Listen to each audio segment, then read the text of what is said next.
All right, The Last of Us Part 2 remaster has been announced by Sony officially. It was kind of like jumping up in social media, but now officially Sony has said that The Last of Us Part 2 remaster is coming out. So let's talk about it. So the game will launch on January 19th. It will feature graphical improvements and a brand new roguelike survival mode and the ability to explore some cut content from the game, the original game. So pretty interesting. And also, if you own the PS4 copy, you can upgrade for $10 to get this remaster, which is kind of nice.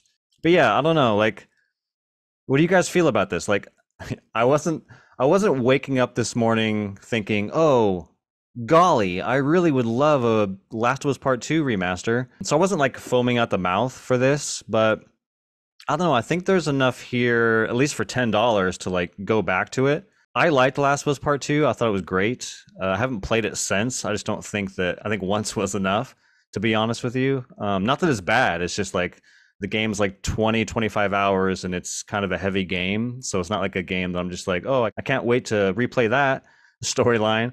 But yeah, I think jumping in to see like what this roguelike thing sounds kind of different and interesting. I want to see how that goes. And then seeing kind of what the cut content will be interesting. But to be honest, I think the reality is I'll probably upgrade and then dabble with it. And that will probably be it. So yeah, I don't know. I wasn't foaming at the mouth for this, but for $10, I'll probably buy it and see what the remaster looks like, how it plays with this roguelike thing. And but yeah, I don't intend on playing the whole game again, but who knows? I don't know. Maybe it'll suck me in again, but I highly doubt it. But what do you think? Are you excited about this? Do you think this is ridiculous? Are you critical of this? I mean, it kind of makes sense with season two. I believe is season two of the HBO show will be filming, I believe, next year, early next year. So, kind of makes sense that they're going to start pumping out more Last of Us content side by side with the show. I mean, if the show is filming next year, then the show probably won't be hitting HBO till early 2025.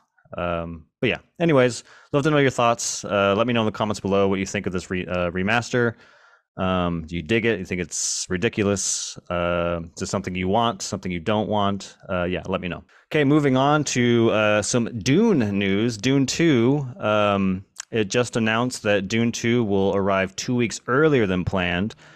If you guys remember, in an alternate universe, we would have already seen Dune 2 and everyone would have called it a masterpiece. It would have made $1 billion, 95% of Rotten Tomatoes. Unfortunately, we live in this timeline. Dune 2 was supposed to come out in early November, if I remember right. And then it got pushed to March 15th because of the writer strike and the actor strike. But now they're saying it's going to come out March 1st, so 2 weeks earlier than we thought. So, yay! It's 2 week less of a wait. I guess that's cool. I kind of wish they would have released it in November like they were going to, but I understand why. But I don't know. I feel like, I mean, it's Dune 2. You probably could have still released it and it still would have done fine. Like, yeah, the actors can't go do press junkets and talk show host stuff, late night show stuff. But I mean, it's Dune 2. People are going to go show up and watch it. And don't underestimate the power of word of mouth. You know what I mean? Like, not everyone probably knew Dune was coming out in November, but a lot of the hardcore fans know, and they would have seen it and they would have told their families and yada, yada, yada. It probably would have made a lot of money.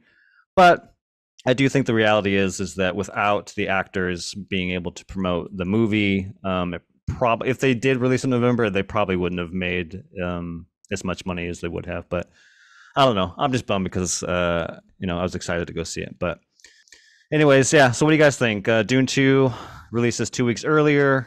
What do you guys think? Are you guys excited for Dune? I never read the books, so the Dune movie was kind of my introduction to this world, and I really liked it. It didn't bother me that it ended on a cliffhanger. It kind of left me when I was leaving the theater salivating for more Dune. But yeah, I'm stoked. I can't wait. Especially I can't wait to watch it in IMAX. I think it's going to be a spectacle. So let me know. Let me know what you think. Excited for Dune? Not excited for Dune? Where are you feeling with the Dune Part Two? Okay, so lastly, I want to talk about some stuff that came out in the streaming world, stuff for you to watch that just got released. One of those I'm really excited about is the Scott Pilgrim Takes Off Netflix show. It's a Scott Pilgrim anime show, just at Netflix today. I'm kind of digging this kind of birth of Western anime, I guess you'd call it, with like Castlevania. I think Arcane kind of fits that a little bit. I just watched this other show called Blue Eye Samurai on Netflix, which is also fantastic. So I can't wait to watch Scott Pilgrim Takes Off. I was a huge fan of the movie. Didn't read the manga series, but I don't know. It sounds pretty cool. All the cast from the movie is reprising their roles with their voices, so that's kind of exciting. So yeah, that's on Netflix today. So go check that out. I'm pretty excited to check that out. And the other show that just dropped on Apple TV is Monarch: Legacy of Monsters. It is it's an Apple Plus TV show inside of the Monarch universe, I guess. So Godzilla and King Kong, all that fun stuff. If you love those movies, there's now an Apple Plus TV show that's out today. The first 2 episodes are out, and I believe the first episode is free. So even if you don't have Apple Plus, you can go hop over there and at least watch the first episode and see if you dig it. I'm looking forward to this. I'm not like the biggest, Monarch universe guy. I thought Godzilla was okay. Skull Island was fun. I didn't like the what was it? Godzilla King of Monsters? The second Godzilla movie wasn't a fan of. And I wasn't really a fan of Godzilla versus Kong. They're fine, I guess, but I don't know. The thing that makes me want to watch this show is that it has Kurt Russell, and I will watch anything that Kurt Russell is in because Kurt Russell is the man. So yeah, that is Monarch: Legacy of Monsters on Apple Plus, streaming right now. The first 2 episodes. Again, the first episode is free, so go check that out. But yeah, what do you guys think? What are you watching this weekend? You're gonna check out Scott Pilgrim? You're gonna check out Monarch? Or are you gonna watch something else? Let me know in the comments below what you're excited about, what you're watching, and we'll catch you on the next episode.